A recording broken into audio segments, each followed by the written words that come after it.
What's going on, guys? Y'all know that I don't always make video every day, but if you go in the bottom of my description and you fill out this form right here, if you put your name, number, email, I will send you pay stubs to different guys I talk to, because you think about it, everybody don't want to be on the camera.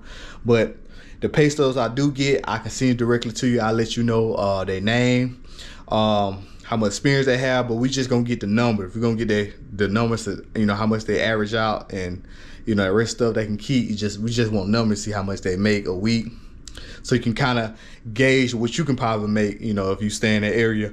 So just fill that form out at the bottom of the description. You know, I got these different pay stuff. I got a guy from Ryan, I got a guy from Jordan, you know, I got a guy from Maverick. So all different type of company, man. We got one from TMC. Y'all see my video. So look, fill that form out in the bottom of the description, man. I'd be glad to help, because like y'all know, I don't always make these videos, but you're trying to move on to a different career and you're trying to make more money. You know, you can probably gauge your bills off these numbers. So check this out. I hope y'all fill the forms out and like the video and share it. But yeah, I love truck driving. I got into it about, like I said, about 4 years ago. Prior to driving trucks, I was at a warehouse over here in Tuscaloosa, and I was there for like 11 years. And then so after the COVID things started taking place, I was a manager supervisor over there, but after COVID took place, a lot of changes took place. Come out the truck, man. Come out the truck. All right, cool. Come out the truck, man. Awesome. Y'all good, bro. Absolutely. But yeah, okay. Yeah, you said you left the warehouse. Yeah, I was at the warehousing for about 11 years. And then so after I did that, the COVID took place. So after things started slowing down there, I was like, well, you know what? The world is changing. I want to change too. Let me do something a little bit different. And I've been hearing echoes about truck driving and things like that. A lot of money there, a lot of freedom. So I said, you know what? Let me just give it a shot. I'm a manager, supervisor here. I can always come back. Yeah. So, but once I got into it, I started at a, you know, I didn't know what I was doing. I didn't know what I was doing. So I started at CR England for my driving class school. And I did that. Got my CDL. Did my training in California. And when I started driving the truck solo, man, I couldn't go back to warehousing at all. Like even today, I wouldn't go back because of the freedom and just the whole flow of things. And I'm familiar with, you know, we're for people who get used to things. So I'm just used to going when I want to, stopping when I want to, just the freedom of it all.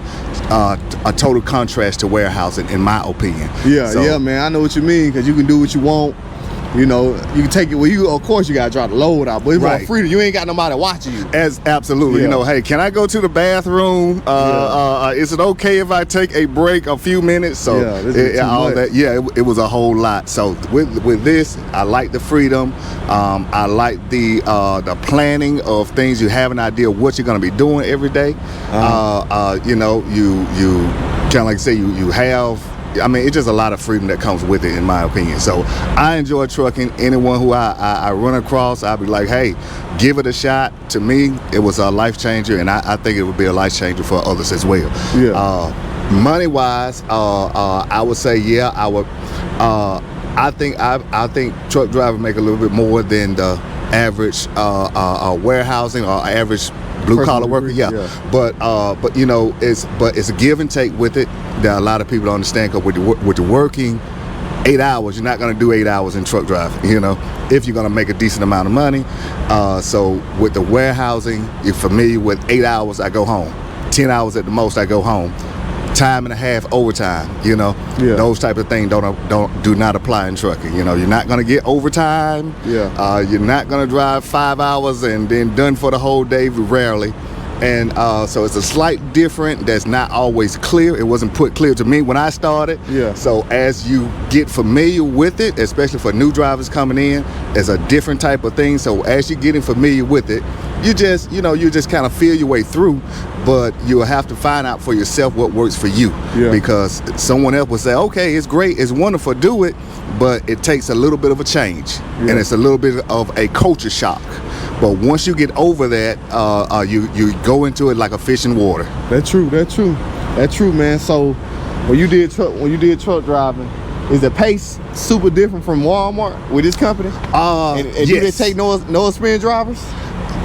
Here? Yeah. With Creek area, they take 1 year of experience. 1 year. You need 1 year experience to drive with them.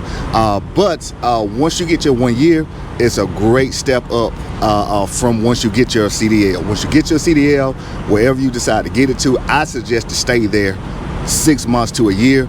If you go through a program like I did, the first 6 months, a year, they will help pay for it. Unless you have you got a stack on your own, then you can go to a community college. That's something I did not know as well.